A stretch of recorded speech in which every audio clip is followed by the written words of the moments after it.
여러분, 재개발, 재건축, 역세권이 아니라면 절대 들어가지 마십시오. 궁금하신 분은 채널 고정하세요. 구독, 좋아요 눌러주세요.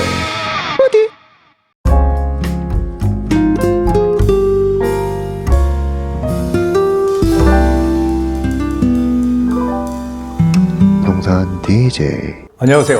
부동산 DJ 한정훈입니다.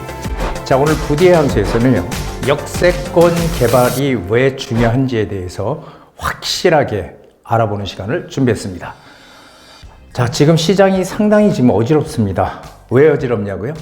저희 같은 사람들은 뭐 크게 걱정을 안 하고 지금 기다리고 있지만, 여기저기서 터져나오는 얘기가 내년 시장 큰일 날 것 같이 집값이 완전히 폭락할 것 같은 그런 유튜버들이, 그런 폭락을 얘기하는 유튜버들이 점점 늘어나고 있다는 거죠. 그러다 보니까 상당히 심리적으로 불안한 그런 상태가 좀 지속되고 있지 않나 하는 생각이 듭니다.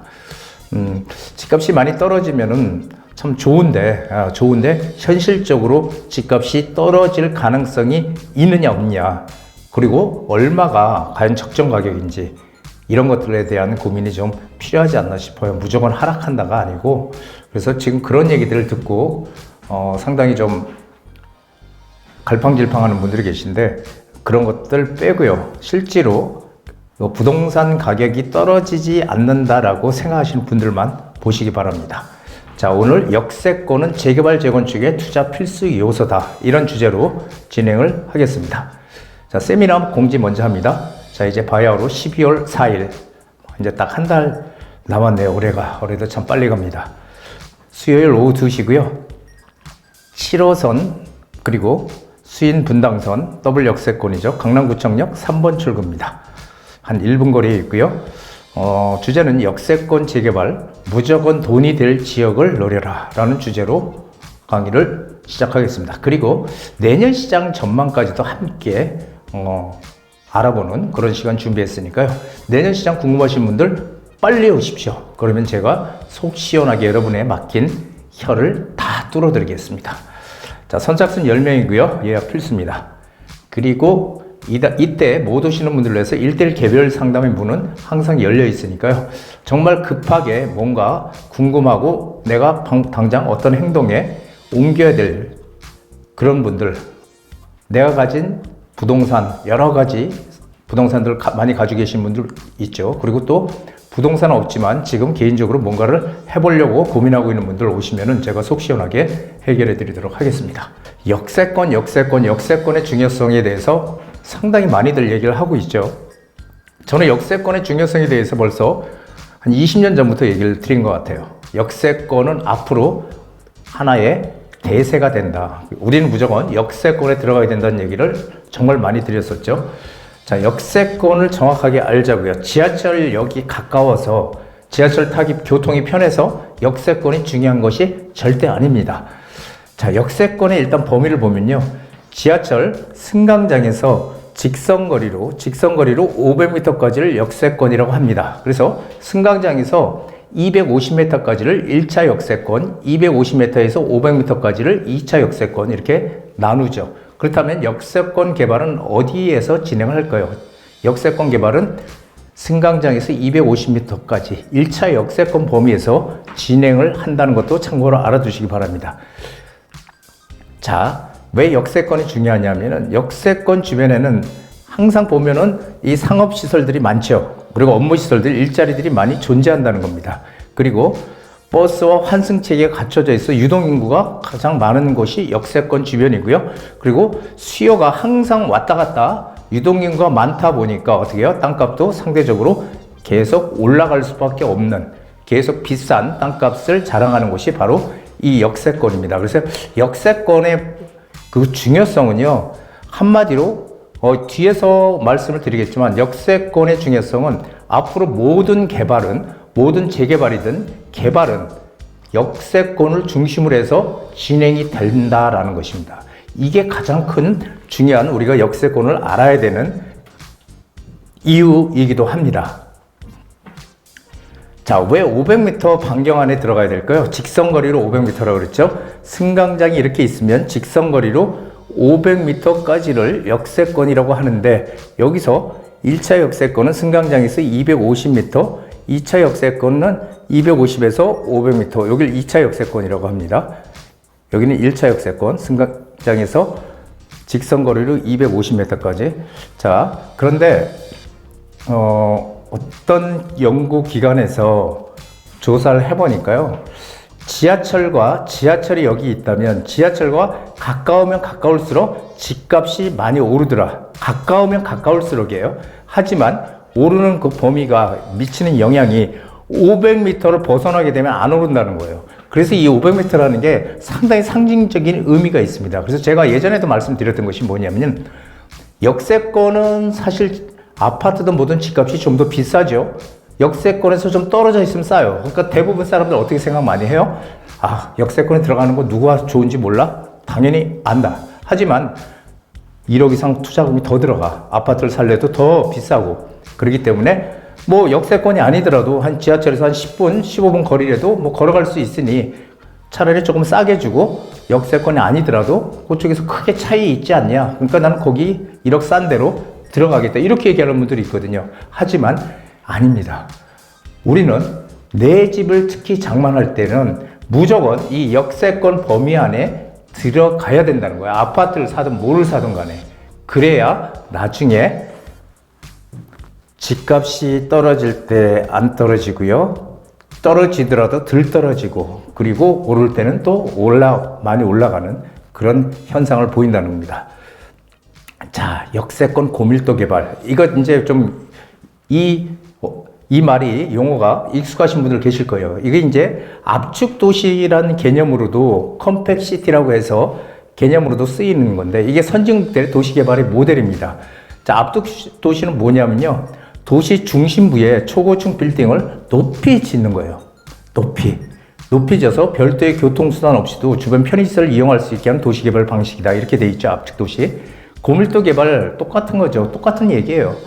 한마디로 높이, 용적률을 최대한 완화시켜서 높이 짓되 지상을 공원으로 만드는 이런 개념의 압축도시입니다. 그래서 이것이 의미하는 건 뭐냐면요, 무분별한 도시 확산을 막고 고층 고밀 개발로 녹지 자연공간을 최대한 확보하는 선진국형 개발이다. 이렇게 되어 있죠. 자, 그래서 이 역세권 고밀도 개발이 이제 본격적으로 우리나라도, 선진국들은 이미 다 했어요. 그래서 여기 보면은 롯봉기 힐스, 일본의 롯봉기 힐스라든지, 싱가포르 가면 마리나베이 샌즈, 이 꼭대기층에 수영장이 있죠. 마리나베이 샌즈는. 이 마리나베이 샌즈나 이런 것들이 다 역세권 고밀도 개발로 만들어진, 그래서 관광객 그리고 양질의 일자리를 많이 만들어낸 그런 대표적인 성공 사례로 우리가 얘기를 하고 있죠. 그래서 우리도 이제 이런 시기로 본격적으로 지금 들어왔다라는 겁니다. 자, 그래서 이런 흐름들을 우리가 좀 알고 거기에 맞춰서 방향을 정해나가야 됩니다. 선진국 정책이 정말 중요하거든요. 선진국 정책을 후진국은 따라가는 거예요. 그렇죠? 또 우리가 선진국이 되면은, 지금 우리 선진국입니다. 중진국이 아니고 가끔가다 개발도상국, 중진국 이렇게 얘기하는 분이 있는데요. 우리도 이제는 선진국에 진입을 했다. 자, 그래서 선진국, 우리보다 먼저 갔던 선진국들의 이 도시 개발 정책들을 그대로 다 배워가서 다시 또 우리의 정책을 어떻게 또 우리보다 후진국들이 또 배워가는 겁니다. 그래서 정책들은 다 결국은 돌고 도는 것이 정책이에요. 선진국 정책 똑같습니다. 구도심을 개발해요. 구도심 개발. 구도심을 처음에 열심히 막 거기다 많이 짓고, 집도 짓고, 일자리도 만들고, 구도심 개발. 더 이상 질 자리가 없어. 그러니까 어떻게 해요? 구도심에서 가까운데 신도시 건설을 해요. 신도시 건설. 그런데 신도시 건설을 하다 보니까 어떻게 돼요? 구도심에 가격도 비싸고 땅값도 많이 오르고 집질 땅이 없으니 오히려 도심에서 가까운 신도시에 좀 더 저렴한 가격으로 새 집을 들어가 살 수가 있겠죠. 이렇게 이동들을 합니다. 신도시로. 그런데 시간이 많이 지나니까 다시 신도시에서 구도심으로 리턴하더라. 이걸 우리가 도심 회귀 현상이라고 해요. 도심 회귀. 도심으로 다시 돌아간다. 회귀. 도심 회귀 현상이라고 하는데, 이 일본도 마찬가지고요. 도심 회귀 형산. 그래서 이제 앞으로는 어떻게 된다? 이 외연을 구도심에서 신도시로 자꾸 외연을 확장하는 이런 외연 확장 정책은 피지 않겠다라는 거예요. 이제는 어떻게 하겠다? 자꾸 이렇게 확장을 하는 게 아니라 이 도심에서 압축 개발을 하겠다. 어딜 중심으로 해서 역세권을 중심으로 해서 압축 개발을 하겠다는 거예요. 역세권. 이래서 역세권이 정말 중요한 그런 화두로 우리한테 떠오르고 있는 것입니다. 자, 그래서 이 선진국들 정책. 자, 그렇다면 우리가 과연 우리도 똑같을까 다를까? 우리도 똑같아요. 항상 제가 얘기했죠. 선진국 정책 따라가는 겁니다. 우리보다 먼저 갔던 미국이라든지 유럽이라든지 일본이라든지. 그래서 결국은 선진국 정책을 따라가는데 제가 예전부터 정말 많이 말씀드렸어요. 제가 예전에 한국경제TV에 방송을 할 때 제 방송 오랫동안 보셨던 분들은 아실 겁니다. 한강변 개발, 준공업지역 개발, 그 다음에 역세권 개발. 이거는 선진국들에서 전부 다 하는 공통적인 그런 사업들이기 때문에 우리나라도 다 할 거다. 준공업지역을 개발해서 여기도 집도 짓고 일자리도 만들고 한강변도 개발해서 영국의 템즈강이나 그렇죠? 세네강이나 프랑스의 세네강이나 이런데 그리고 맨하탄의 허드슨강 이런 강의 주변은 어때요? 전부 다 고급 주택들이잖아요. 그래서 우리도 이렇게 갈 거다라고 제가 예전부터 정말 오래전부터 얘기를 계속 해왔던 겁니다. 지금 서서히 준공업지역도 지금 다 바뀌었죠. 옛날에 준공업지역은 아파트가 들어올 수 없는 곳이었거든요. 지금 아파트 질 수 있죠. 일자리도 만들고. 그래서 이런 것이 이제 결국은 우리도 똑같이 따라서 간다라는 얘기를 드리는 겁니다. 자, 모든 개발은 앞으로 역세권을 중심으로 진행이 된다고 보시면 돼요. 자, 서울시 각 지방마다 이 도시 기본계획이 있는데 가장 큰 게 일단 서울시니까 서울시의 2040 도시 기본계획의 핵심만 우리가 일단 보면요. 가장 눈에 띄는 게 이겁니다. 신용도지역 체계를 구성하겠다. 이걸 소위 비욘드 조닝이라고 해서 이게 뭐예요? 우리 용도지역은 어떻게 돼 있어요? 주거지역, 그 다음에 상업지역, 공업지역, 녹지지역 이렇게 4대 용도지역이라고 그래서 공인중개사 시험을 보면 다 나오는 겁니다. 이렇게 4대 용도지역이라서 주거지역에는 주거 용도에 필요한 것들만 들어와라. 상업지역은 상업 용도에 필요한 거. 다 그 용도에 맞게끔 거기 들어와야 된다. 주거지역에 상업 용도에 필요한 게 들어오면 된다, 안 된다? 안 된다. 그래서 용적률도 주거지역은 용적률 몇 프로, 상업지역은 용적률 몇 프로, 공업지역은 용적률 몇 프로 이렇게 다 일괄적으로 정해놓은 거예요. 그래서 한 지역이 주거지역으로 만약에 돼 있다 그러면 거기에는 다른 용도로 사용을 할 수가 없었던 거죠. 그런데 이제는 이것을 폐지하겠다는 거예요. 이걸 폐지하고 어떻게 한다? 주거지역일지라도 여기에 주거, 상업, 업무, 문화 이런 것들이 복합적으로 들어올 수 있는 복합 개발을 하겠다는 게 서울시 2040 도시 기본 계획입니다. 이거 상당히 중요하죠. 그리고 보행 일상권 조성이라는 게 뭐냐면 걸어서 30분 내로 모든 것을 다 할 수 있게끔 하겠다. 걸어서요. 그렇다면 어디를 중심으로 한다? 역세권을 중심으로 해서 한다는 거예요. 역세권 중심으로 해서 고밀 복합 개발, 고밀도 높이 짓는 복합 개발 활성화를 시키겠다. 이게 보행 일상권 조성이라고. 이게 어디? 역세권 중심으로 된다.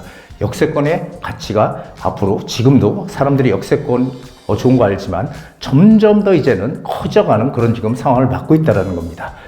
자, 그리고 제가 말씀드렸던 이 강변, 이 개발, 수변 중심 개발에서 한강변, 우리 4대 지천이라고 하죠. 홍제천, 중랑천, 안양천, 탄천. 한강이 제일 크죠. 그리고 이제 4대 지천. 이렇게 지금 돼 있는데요. 자, 우리는 이 수변 중심으로 개발을 한다 그러면 아무것도 모르더라도 어떻게 해야 돼요? 붙어 있어야 되는구나. 가장 좋은 거는 한강변에 붙어 있으면 가장 좋겠죠. 안 되면 어떻게 돼요? 홍제천이든 중랑천이든 이런 쪽에 가까이 붙어 있는 게 앞으로 뭔가 이쪽 중심으로 뭔가 개발이 됐을 때, 우리 집도 영향을 받겠네라고 생각할 수 있잖아요. 하지만 어디에 가장 붙어 있는 게 좋다? 한강변에 붙어 있으면 금상첨화다. 그래서 이제 이 강의 가치가 점점 커져 간다는 겁니다. 그래서 이게 가장 큰 핵심이에요. 핵심. 여러 가지 2040 도시기본계획 여러 가지가 있지만 일단 상당히 파격적으로 거기에 신용도 지역을 기존 용도 지역 폐기하겠다. 그리고 단계적으로 이제 어떻게 하겠다? 주거 지역이라도 주거, 업무, 상업, 문화 다 같이 들어오는 복합 개발을 하겠다. 그러려면 어디에다 한다? 역세권을 중심으로 한다는 거. 그래서 역세권의 가치가 점점 더 지금 높아지고 있다는 거 꼭 기억을 하셔야 됩니다. 자, 그럼 지하철이 개통이 되면 집값이 많이 올라갈까요? 많이 오를까요? 많이 오를 거라고 많이들 생각하시지만은 많이 오르지 않는다는 거예요. 이게 무슨 얘기야? 지하철이 개통되면 많이 안 오른다고? 당연히 호재입니다. 지하철이 계속 공사를 하다가 탁 개통이 됐어. 너무 좋죠. 이제 편하고. 당연히 호재지만 많이 오르지는 않아요.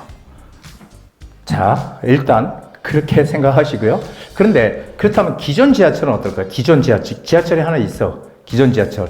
이거는 기존 지하철은 이미 반영이 돼서 가격이 없다가 생겼으니까 가격이 이미 반영이 돼서 올라 있겠죠. 그래서 기존 지하철의 효과는요. 역세권은 붙어 있으라고 제가 얘기하잖아요. 근데 기존 지하철의 효과는 뭐냐면은 집값이 하락할 때 하락을 막아주는 역할을 해요. 하락할 때 다른 지역이 만약에 한 2억 빠졌다 그러면 이 역세권, 기존 지하철 역세권에 있는 집들은 한 5천, 1억 이내로 빠지는 거예요. 그러니까 상대적으로 적게 빠지고 반대로 부동산 시장이 좋아서 올라갈 때는 어떻게 해요? 역세권이 훨씬 더 많이 오르는 거죠. 그래서 당장 돈이 좀 더 많이 들어가더라도 우리는 아파트를 사더라도 역세권, 재개발 빌라를 사더라도 역세권에 붙어있는 빌라를 사야 된다라고 얘기를 드리는 겁니다. 자, 지하철이 없던 곳에 지하철이 없어. 근데 신규로 지하철이 생겨. 없던 곳 생기면 어떻게 될까요? 이때가 파급 효과가 가장 커요. 이때가 파급 효과가. 없던 곳에 생기는 거예요. 많은 분들은 지하철이 하나가 있어요. 지금 현재 지하철이 하나 있어. 근데 거기다 또 하나가 들어와. 그럼 어떻게 돼요? 우리 이걸 갖다 더블 역세권이라고 얘기를 하죠. 더블 역세권. 이러면은, 야, 우리 지하철 하나 있었는데 하나가 더 들어와서 더블 역세권이 됐으니까 훨씬 이거 집값에 반영이 크게 많이 되겠지 않아? 이게 더 효과가 큰 거 아니야? 이렇게 생각하시는 분들이 많은데 아닙니다. 실제로 없던 곳에 새롭게 생기는 게 파급 효과가 가장 큽니다. 왜요? 일단 기존에 지하철이 하나가 있으면요, 그걸 타고 내가 갈아타기를 하더라도 일단 편하잖아요. 그렇죠? 그래서 하나가 더 들어와서 편하긴 하지만 아주 어마어마하게 효과가 있는 건 아니에요. 왜냐하면 기존에 지하철이 일단 있으니 그래도 갈아타고 다녔기 때문에 크게 그렇게 영향이 그렇게 나한테 크게 다가오질 않아요. 그런데 지하철이 없어가지고 버스 타고 이렇게 막 다니다가 여기에 지하철이 싹 생기면서 역세권이 됐어. 역세권이 우리 집이. 그럼 어떻게 돼요? 파급 효과가 극대화되는 거예요. 그러면은 우리가 생각을 해보면은 재개발 투자든 재건축 투자든 지하철이 없던 곳에 만약에 새롭게 생긴다 그러면 어떻게 된다? 우린 무조건 다른 지역에 우선해서 그 지역에 들어가야 된다는 겁니다. 이게 상당히 중요한 우리 발상을 해야 된다는 겁니다. 자, 여기 보세요. 지하철의 가격 상승 패턴. 제가 아까 준공이 됐을 때 많이 오르지 않는다고 얘기를 했던 게 바로 이런 겁니다. 자, 일단 지하철을 놓겠다. 지하철이 여기 어디서부터 어디까지 들어온다라고 정부에서 발표하죠. 이때 가격이 뜁니다. 뜁니다. 없던 걸 만든다고 하니까 파급효과가 확 커져요. 그리고 시간이 좀 흘러서 여기 시간이 좀 많이 걸리죠. 드디어 삽을 뜬대. 이걸 착공이라고 하죠. 착공. 이때 가격 팍 오릅니다. 드디어 이제 하네. 그러면서 시간이 많이 지나서 개통이 됐어. 이제 드디어. 이때는 가격이 상대적으로 작겠대요. 왜? 이미 앞에서 다 뛰었어. 가격이 앞에서 뛰었기 때문에 막상 개통될 때는 이 영향이 가장 작다는 거예요. 가격 상승 영향이. 그래서 가장 우리가 가격이 오를 수 있는 거는 정부에서 발표하고 착공을 하는 이런 과정에서 많이 오른다. 그런데 문제는 뭐냐면은 없던 곳이 새로 생기는 건 틀린 거예요. 없던 곳이 새로 생기는 거는. 뭔가 있다가 하나가 있는데 하나가 더 생겨. 이럴 때는 저런 단계로 가지만 없던 게 새로 생길 때는 이 단계마다 다 영향을 받아요. 단계마다. 오히려 개통 때가 가장 더 많이 오를 수 있습니다. 전셋값도 더 많이 오르고. 하지만 기존에 가격 이미 지하철이 있거나 해서 크게 불편이 없는 그런 지역들은 이런 순서대로 간다. 이게 가장 기본 원칙이에요. 예외는 항상 있지만 발표할 때 오르고 착공할 때 오르고 개통할 때도 오르는데 개통할 때는 상대적으로 덜 오르더라. 발표와 착공 때보다는. 우리가 이렇게 알아두시면 좋겠습니다. 자, 그래서 이런 것을 우리가 어떻게 활용을 해야 되나 한번 볼까요? 자, 발표, 착공, 개통의 법칙은 모든 곳에 적용을 할 수가 있어요. 그래서 재개발 투자 보통 우리 뭐 10년, 길면은 또 20년도 보고 투자한다. 야, 그거 어느 세월에 거기 투자를 해. 언제 지어질 줄 알고. 이렇게 얘기하는 분들 상당히 많습니다. 하지만 이거는 재개발을 전혀 모르는 분들의 얘기고요. 시간이 오래 걸리고 자금이 오래 묶인다. 그러니까 재개발 투자하면 안 된다. 이거는 틀리는 얘기예요. 사실 개발이 되든 안 되든이 중요한 게 아니고요. 우리가 재개발 투자하는 거는 우리가 투자를 해서 투자 이익을 내기 위해서 투자를 하는 거잖아요. 그렇죠? 나중에 10년 후에 20년 후에 집이 다 지어질 때까지 그때를 보고 투자하는 건 아니라는 거예요. 제 얘기는. 그래서 어떻게 돼요? 재개발도 똑같이 단계가 있잖아요. 단계. 아무것도 없던 지역이 막 동의서를 걷어. 재개발하려고. 가격이 좀 뜁니다. 그러다가 동의서가 다 거쳐서 구청에 내서 개발구역으로 지정이 됐어. 가격 뜁니다. 그리고 또 열심히 해서 구역 지정, 재개발구역으로 지정이 또 됐어. 가격 확 뜁니다. 이런 단계마다 가격이 뛴다는 거예요. 단계마다 가격이 뛰기 때문에 그 단계에서 어느 시점에 팔까? 아니면 다음 단계까지 조금 더 가져가서 기다릴까? 그때 가서 좀 더 이익을 내고 팔까? 고민을 하는 거죠. 우리의 목적은 재개발은 어느 정도 빠른 시간 내에 우리가 팔아서 이익을 극대화할 수 있느냐. 이게 바로 재개발 투자입니다.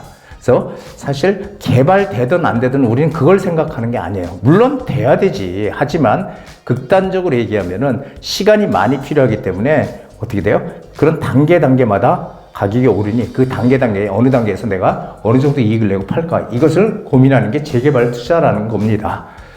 마치 10년, 20년 후에 다 집이 지어져 가지고 그때까지 언제 기다려요? 이런 분들은 투자가 아니고 들어가서 살려고 하는 분들, 거주하려고 하는 분들은 맞아요, 이 말이. 언제 지어지지? 언제 들어가 살지?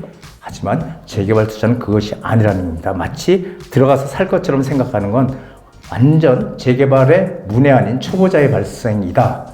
이렇게 생각하시면 됩니다. 그래서 지금은 많은 그 유튜브 하는 분들이 집값이 폭락한다고 또 지금 열을 내고 있는데요. 그런 거 믿으면은 또 1년 전, 2년 전과 같이 똑같이 가격이 오르기 전에 투자를 못하고 가격이 또 막 올라가는 시점에 또 멍하니 보고만 있는 그런 상황, 남들 돈 벌 때 가만히 보고만 있는 그런 상황에 처한다는 겁니다. 과연 집값이 떨어지면 누가 이익을 볼까요? 집값이 많이 폭락하고 경제가 그들이 말하는 것처럼 망하게 되면 누가 이익을 보는 걸까요?